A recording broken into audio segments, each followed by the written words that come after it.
So hello students, welcome to SP smart hybrid computer schooling system. बेटा आज हम लोग जो है मेगा बूस्टर फाउंडेशन 3 का क्वेश्चन पेपर आप लोगों के साथ डिस्कस कर रहे हैं। अभी हम लोगों ने बॉटनी का पेपर डिस्कस किया। इन दिस पर्टिकुलर वीडियो हम जोलॉजी का पेपर डिस्कस करेंगे और आप लोगों को नोट डाउन करना है कि किस क्वेश्चन को कितना लिखना है, कैसे लिखना है और क्या जो सिली मिस्टेक्स आप लोग करते हैं, जो एरर्स आप लोग करते हैं उसको नहीं दोहराना है एग्जाम में। ठीक है, तो पहला क्वेश्चन सेक्शन ए का क्या क्वेश्चन आ रहा है? Elaioplast stores. तो इलायोप्लास्ट क्या करता है? ऑयल्स एंड फैट्स करता है। It is a type of plastid है ये। ठीक है, right. Next one is what does the term coelom mean? Coelom क्या होता है? The body cavity which is lined by mesoderm is called as coelom. Next है name the hormone secreted by parathyroid gland. तो parathyroid hormone PTH होता है। Next is what is tidal volume? तो volume of air expired और inspired during a normal expiration is called as tidal volume. और कितना होता है बच्चे ये? पर ब्रीथ में कितना आएगा? 500 ml आएगा। तो पर मिनट में कितना हो गया? 6000 to 8000 ml हो गया इन अ मिनट, राइट? क्योंकि हम एक मिनट में कितनी बार ब्रीथ करते हैं? 12 टाइम्स ब्रीथ करते हैं। ठीक है, नेक्स्ट क्या है? What is the pacemaker of the heart? Pacemaker कौन सा है? साइनो आर्ट्रियल नोड है जो कि राइट आर्ट्रियम के पास प्रेजेंट होता है। और एवी नोड की बात करें तो वो जो है बच्चे आपका पेस सेटर कहलाता है। ठीक है, नेक्स्ट क्वेश्चन क्या है? What are write a short note on national parks. कुछ एग्जांपल्स देने हैं national park of the JNK। आप लोग अक्सर क्या करते हो? नेशनल पार्क के बारे में लिख देते हो लेकिन एग्जाम्पल नहीं देते हो। यहाँ पे 2 मार्क्स का क्वेश्चन, तो 1 मार्क्स का शॉर्ट नोट है, 1 मार्क्स के इसके एग्जाम्पल्स हैं, तो वो भी आपको मेंशन करना पड़ेगा। ठीक है बच्चा, तो क्या है? National park is a area set aside by a national government for the preservation of the natural environment। ये दो जो हैं की वर्ड्स हैं। कौन कौन से? Preservation and natural environment. ये करना है, लिखना ज़रूरी है। It may be set aside for public recreation and enjoyment or for its historical or the scientific interest while keeping most landscape and their accompanying plants and animals in their natural state। in situ conservation, it is a type of in situ conservation, right? National park कौन कौन से JNK के? किश्तवाड़ है, डाजीगाम है, Salim Ali national park है, काजीनाग है। तो ये आप लोगों को मेंशन करना चाहिए, right? What is a cell theory? Cell theory की बात करें तो सेल थ्योरी दो साइंटिस्ट ने दिया, स्क्लेडन एंड श्वान ने। What they said, it says that all the plants and animals are composed of cells and the cell is the basic unit of life. ये इनका प्रपोजल था और इसको further expand किया वर्षों ने। 1855 में क्या सजेस्ट किया? All cells arise from the pre existing cells. तो ये क्वेश्चन पूछा जा सकता है कि प्री एग्जिस्टिंग सेल से जो है सारे सेल अराइज होते हैं। किसने बताया? तो वर्षों ने बताया। दूसरा आ सकता है कि सेल थ्योरी जो है वो क्या बताती है कि all cells arise from the pre existing cells. तो this point is important. Next क्या है? कार्डियक आउटपुट क्या होता है? It is the volume of blood ejected from the left और right ventricle into the aorta per minute. ठीक है, कितना है? Cardiac output is stroke volume that is 70 ml into the heart rate जो कि होता है 72 पर मिनट। तो आपका जो अप्रॉक्सीमेटली जो आ जाएगा वो आ जाएगा 5000 ml और the 5 litre per minute. This is approximate cardiac output. ठीक है, the stroke volume depends mainly on the venous returns. कितना वो वेन्स में कितना रिटर्न हो रहा है? The amount of blood delivered to the heart by the veins, right? Next question क्या है? Draw label diagram of nephron. तो आपको बताना है डेंड्रॉन है, न्यूक्लियोलस है सेंटर में, यहाँ पे न्यूक्लियस है, cyton is the cell body, dendrites है, यहाँ पर एक्सॉन हिलॉक है। This is axon hillock. Nissl granule जो है ये प्रोटीन सिंथेसाइज करता है। न्यूक्लियस प्रेजेंट है यहाँ पर, है ना। श्वान सेल प्रेजेंट होगा, श्वान सेल इन PNS जो कि क्या बनाता है? माइलिन शीथ का फॉर्मेशन करता है। बीच बीच में आप यहाँ देख रहे हैं नोट्स ऑफ रेनवियर प्रेजेंट है ना। और यहाँ पर क्या है? एक्सॉन एंडिंग्स है और एक्सॉन एंडिंग से यहाँ पर क्या होगा? साइनेप्स होगा, synaptic bulb are present, right? So this is a diagram of a nephron. Next question है what is myasthenia gravis. Myasthenia gravis क्या होता है? It is a auto immune disorder affecting the neuromuscular junction and leading to the fatigue, weakening and paralysis of the skeletal muscle। skeletal muscle को fatigueness करता है, weaken करता है और paralytic attack आता है। ठीक है बच्चा, तो this is a auto immune disorder, right? Next है what are the salient features of class Reptilia. तो आपको पता है these are the creeping and burrowing terrestrial animals होते हैं with scales on their body. They are cold blooded, mostly found in the warmer region of the world. Their skin is dry, rough and without any glands. Body जो है divide होगा head, neck, trunk and tell के अंदर। कुछ जो हैं वो scales shed करते हैं on their skin as a skin cast, इसको कि एक्डाइसिस कहा जाता है। The respiration take place with the help of lungs.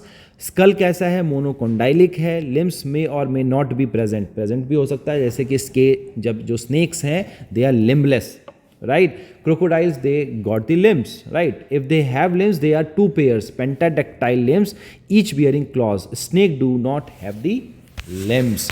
जो हार्ट है वो 3 चैम्बर्ड होता है, और क्रोकोडाइल की बात की जाए तो उसके अंदर 4 चैम्बर्ड हार्ट होता है, just like the birds and the mammals. Nervous system के अंदर कितने होते हैं, 12 pairs of cranial nerves present होते हैं।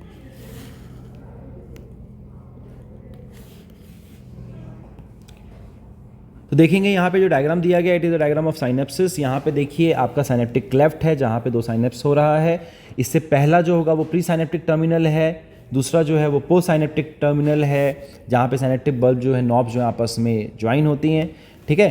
तो प्री वाले में क्या प्रेजेंट है, नर्व इंपल्स इस तरीके से जनरेट होगा। यहाँ से कहाँ आएगा, कैल्शियम आयन चैनल्स है, यहाँ पे एंटर करेगा। यहाँ पे क्या प्रेजेंट है, साइनेप्टिक वेसिकल है जो कि जिसके अंदर न्यूरोट्रांसमीटर को का ट्रांसपोर्ट करता है, और वहाँ पे ये प्रेजेंट होता है और ये इसको रिलीज करेगा इस तरीके से। देखिए यहाँ पर ion channels with receptor sites present हैं on the postsynaptic neuron, और इस तरीके से जो है साइनेप्स जो है वो ट्रांसमिट होता है, राइट। जो नर्व इंपल्स है वो ट्रांसमिट होगा। So this is the diagram of synapsis, ठीक है बेटा। नेक्स्ट क्वेश्चन है write a short note on hormones of heart, kidney and gastro intestinal tract. तो इसमें आपका सबसे पहले आर्ट्रियल नाइट्रोयूरेटिक फैक्टर आ जाता है, ANF, जो कि आर्ट्रियल वॉल ऑफ हार्ट से ये रेगुलेट करता है रास सिस्टम को। रेनिन एंजियोटेंसिन जो है रेगुलेशन है किडनी का, उसको रेगुलेट करता है। ये क्या करेगा, decrease blood pressure by dilating blood vessels. तो एज अ वैसो डायलेटर की तरह से काम करता है। नेक्स्ट है erythropoietin, juxta glomerular cells of kidney, stimulate erythropoiesis और फॉर्मेशन ऑफ आरबीसी। नेक्स्ट है गैस्ट्रिन जो कि जीआई ट्रैक्ट से होगा, it act on the gastric glands and stimulate the secretion of HCl एंड पेप्सिनोजन। नेक्स्ट है सिक्रिटीन जो कि जीआई ट्रैक्ट से रिलीज हो रहा है, acts on the exocrine pancreas and stimulate secretion of water and bicarbonate ions. Next है cholecystokinin जो कि जीआई ट्रैक्ट से, अब ये बच्चे CSK, ये क्वेश्चन जो है ऐसे भी आ जाता है कि इसका फुल फॉर्म लिखिए, है ना, एब्रीविएशन के फॉर्म में भी आ जाएगा। CSK क्या है, कॉलिकोसिस्टोकाइनिन है, act on both pancreas and gall bladder to stimulate the secretion of pancreatic enzymes and bile juice, right. ये 1 मार्क्स में ऐसे भी क्वेश्चन आ सकता है कि कौन सा ऐसा फैक्टर है, कौन सा ऐसा हार्मोन है जो कि पैनक्रियाज एंड गॉल ब्लैडर को स्टिमुलेट करता है pancreatic enzyme and bile juice secrete करने के लिए, ठीक है। फिर गैस्ट्रिन का इनहिबिटरी जो है पेप्टाइड हार्मोन प्रेजेंट है, that is gastric inhibitory peptide, GI tract में जो इनहिबिट करता है गैस्ट्रिक सिक्रीशन एंड मोटिलिटी को। And the next one is growth factor, it is a non endocrine tissues essential for normal growth and repair of the generation of the tissues. तो ये बच्चे कुछ आपके हार्मोन्स हैं जो कि heart, kidney and gastrointestinal tract से release होते हैं। दीज ऑल आर क्या है बच्चे, नॉन एंडोक्राइन ग्लैंड्स, ठीक है।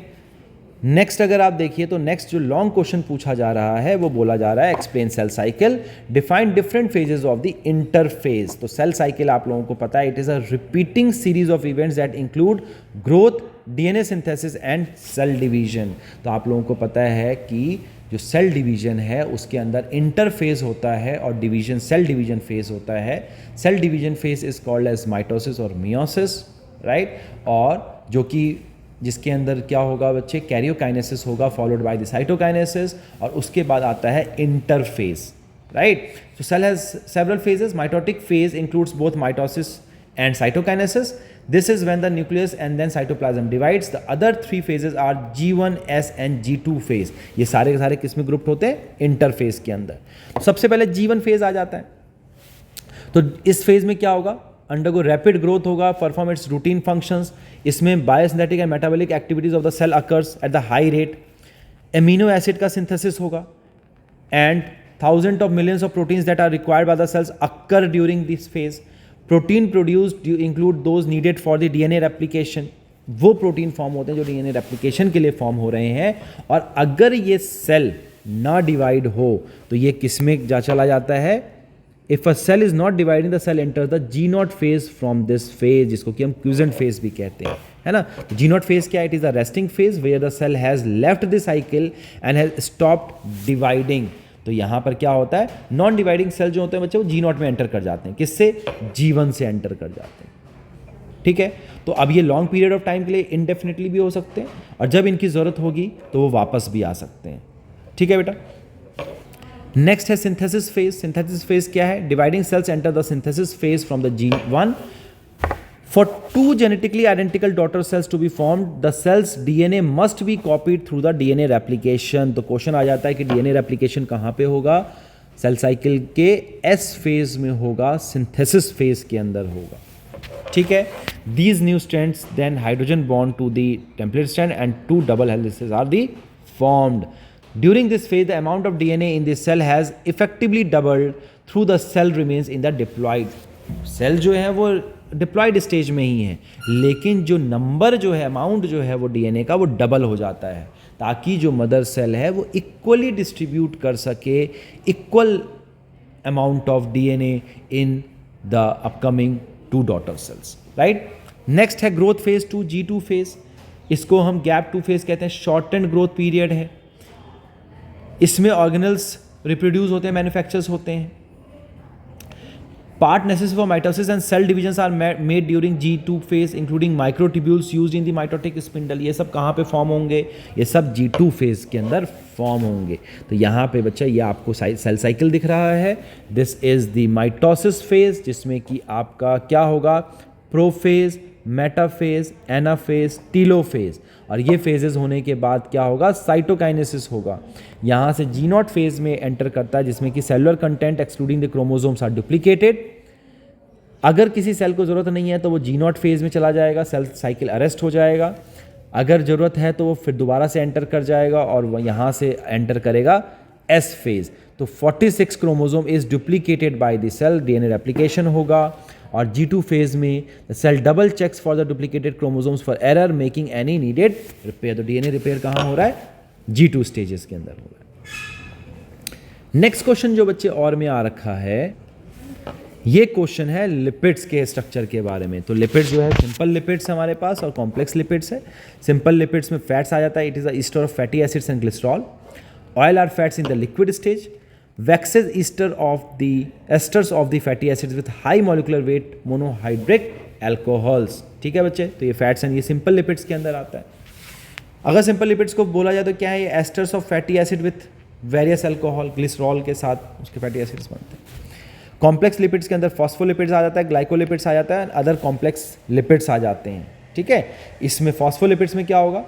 Lipid containing in addition to the fatty acid and alcohol phosphate group attach हो जाता है इसके साथ। एग्जाम्पल क्या है? For example in glycerophospholipids the alcohol is glycerol and in sphingophospholipids alcohol is sphingosine. तो लेसिथिन इसका एग्जाम्पल है और स्फिंगोसिन इसका एग्जाम्पल है। ठीक है बच्चे। नेक्स्ट है आपका ग्लाइकोलिपिड्स। तो lipid containing a fatty acid, sphingosine and carbohydrate. और क्या हो सकता है? सल्फर ग्रुप अटैच हो सकता है एंड एमिनो एसिड। लिपोप्रोटीन्स में be replaced in this category. तो ये कुछ कॉम्प्लेक्स लिपिड्स हैं बेटा। ये इसका देखिए, बहुत अच्छा एक फ्लो चार्ट दिया गया है कि लिपिड्स के अंदर क्या क्या है। Simple, compound and derived. Simple के अंदर ट्राइग्लिसराइड्स एंड वैक्सेस, जिसका एग्जांपल है in honeycomb and waxes. Triglyceride में ग्लिसरॉल एंड फैटी एसिड्स होते हैं, जिसमें saturated fatty acid, non saturated fatty acids हैं। सैचुरेटेड के अंदर हम किसका पढ़ लेते हैं? Palmitic acid and stearic acid पढ़ लेते हैं। और अनसैचुरेटेड के अंदर हम मोनोसैचुरेटेड एंड पॉलीसैचुरेटेड में लिनोलिक और ऑलिक एसिड की बात करते हैं। ठीक है बच्चे। कंपाउंड की बात करें तो फॉस्फोलिपिड के अंदर हम लेसिथिन, सिफेलिन्स की बात करते हैं। ग्लाइकोलिपिड के अंदर हम सेरिब्रोसाइट्स, गैंग्लियोसाइट्स की बात करते हैं। एंड डिराइव्ड के अंदर आ जाता है बच्चे आपका steroids, sterols and carotenoids. Steroids के अंदर एग्जांपल आ गया bile acids and sex hormones. Sterols में आ गया कोलेस्टेरॉल, एर्गोस्टीरॉल। एंड कैरोटिनॉइड्स के अंदर आ गया कैरोटिन्स एंड ज़ेंथोफिल। ठीक है बच्चे। सो this is a flow chart, this is very important. आप लोगों को ये फ्लो चार्ट अगर याद है तो आप अच्छे से डिस्कस कर सकते हैं। ठीक है। सैचुरेटेड फैटी एसिड कौन सा होता है? जिसके अंदर बेटा कोई भी हमेशा सिंगल बॉन्ड प्रेजेंट होगा कार्बन और कार्बन के बीच में, और अनसैचुरेटेड में देखिए कार्बन और कार्बन के बीच में डबल बॉन्ड फॉर्म हो गया है ना, तो यहां पर डबल बॉन्ड है और यहां पर सिंगल बॉन्ड है। ठीक है बच्चा, this is saturated and unsaturated fatty acid. और अगर आप डायग्राम देखिए तो ग्लिसरैल्डिहाइड, ग्लिसराइड्स में क्या है, CH2OH, CHOH and CH2OH present है। ठीक है, मोनोग्लिसराइड में एक फैटी एसिड, डाइग्लिसराइड के अंदर 2 फैटी एसिड और ट्राइग्लिसराइड के अंदर 3 फैटी एसिड्स प्रेजेंट होते हैं। ठीक है बेटा। नेक्स्ट अगर आप स्ट्रक्चर देखिए लेसिथिन का, तो लेसिथिन के स्ट्रक्चर के अंदर ग्लिसरॉल प्रेजेंट है, फैटी एसिड 1 प्रेजेंट है, फैटी एसिड 2 प्रेजेंट है और थर्ड जो ग्रुप है उसमें एक फॉस्फेट ग्रुप प्रेजेंट है प्लस कोलिन ग्रुप प्रेजेंट है। This is the structure of lecithin. Important है ये, अलग से भी क्वेश्चन आ सकता है ये, इसको अच्छे से कर लेंगे। ठीक है बेटा। कोलेस्ट्रॉल का फॉर्मूला भी है, कोलेस्ट्रॉल जो है वो स्टीरॉल है, तो इसका भी फॉर्मूला आ जाता है कि कोलेस्ट्रॉल का डायग्राम बनाइए, 1 मार्क्स या 2 मार्क्स में क्वेश्चन आ सकता है, तो यहाँ पर आपको इसके पास इसका भी डायग्राम दिया गया है। तो फॉर्मूला क्या है इसका, C27H46O, right. So this is about the बच्चे question paper of zoology. I hope आप लोगों को ये सारे क्वेश्चन जो हैं, क्या मिस्टेक्स आप लोग करते हैं, किस तरीके से आंसर लिखना है, किसी क्वेश्चन को अगर 2 मार्क्स में आ जाए या 3 मार्क्स में आ जाए, 5 मार्क्स में आ जाए, तो आपने कितना लिखना है और कैसे लिखना है। आई होप आप लोगों को ये चीज़ क्लियर हो गई होगी। ठीक है बेटा। So God bless everyone, take care, thank you.